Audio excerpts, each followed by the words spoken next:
வணக்கம். Active herbals வழங்கும் எதனுடன் எந்த பொருள் சேரும்போது உணவானது நஞ்சாகிறது என்பதை தெரிந்து கொள்வோம்.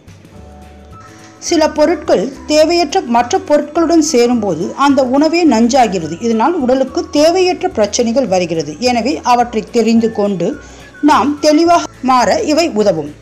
முதலாவதாக, தேனும் நெய்யும் சம அளவில் கலந்தால் நஞ்சாகிவிடும். எனவே இவ்விரண்டையும் சேர்த்து உண்ணக்கூடாது.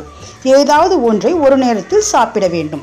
இரண்டாவதாக, வாழைப்பழத்தை தயிர் மோருடன் கலந்து சாப்பிடக்கூடாது. வாழைப்பழம் சாப்பிட்ட உடனும் தயிர் மோர் சாப்பிடக்கூடாது. மூன்றாவதாக, பழங்களை தனியே தான் சாப்பிட வேண்டும். சாப்பாட்டுடன் சேர்த்து சாப்பிடக்கூடாது. அதன் சத்துக்கள் அனைத்தும் தேவையற்று வீணாகிவிடும்.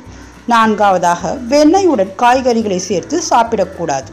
ஐந்தாவதாக, மீன் கருவாடு சாப்பிட்ட உடன் பால் தயிர் சாப்பிடக்கூடாது. அவ்வாறு மீறி சாப்பிட்டால் வெண்மேகம் போன்ற தோல் நோய்கள் உருவாக வாய்ப்புள்ளது.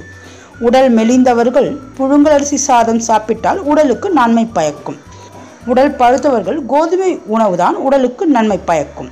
எட்டாவதாக, ஆஸ்மா நோய் உள்ளவர்கள், சளி அதிகம் உள்ளவர்கள் தக்காளி, பூசணிக்காய், முள்ளங்கி போன்ற குளிர்ச்சி நிறைந்த காய்களை சாப்பிடக்கூடாது. ஒன்பதாவதாக, மூலநோய் உள்ளவர்கள் முட்டை, அதிக காரம், மாமிசம் போன்றவற்றை தவிர்க்க வேண்டும். பத்தாவதாக, நெய்யை வெண்கல பாத்திரத்தில் ஒருபோதும் உபயோகிக்க கூடாது. 11ஆவதாக, காலையில் வெறும் வயிற்றில் காஃபி டீ குடிக்கக்கூடாது. ஒரு டம்ளர் தண்ணீர் குடித்துவிட்டு அதன் பின்னரே காஃபி டீ போன்றவற்றை குடிக்கலாம். 12ஆவதாக, அல்சர் உள்ளவர்களும் மஞ்சள் காமாலை உள்ளவர்களும் மிளகாய், ஊறுகாய் போன்றவற்றை சேர்த்து கொள்ளக்கூடாது. 13ஆவதாக, பெண்கள் வீட்டிற்கு தூரமான நாட்களில் கத்தரிக்காய், எள், அன்னாச்சி, பப்பாளி போன்றவற்றை சேர்க்கக்கூடாது. 14ஆவதாக, தோல் நோய் உள்ளவர்கள் கத்தரிக்காய், புடலங்காய், நிலக்கடலை, மீன், கருவாடு, அதிக காரம் போன்றவற்றை உணவில் சேர்க்கக்கூடாது. 15ஆவதாக, கோதுமையை நல்லெண்ணெயுடன் எந்த காரணத்தை கொண்டும் சேர்க்கக்கூடாது. இது உடலுக்கு தீங்கு விளைவிக்கும். இது போன்ற பல பயனுள்ள அழகு மற்றும் ஆரோக்கிய குறிப்புகள் உங்களை உடனடியாக வந்தடைய எங்கள் சேனலை சப்ஸ்கிரைப் செய்யவும். சப்ஸ்கிரைப் செய்ததற்கு நன்றி.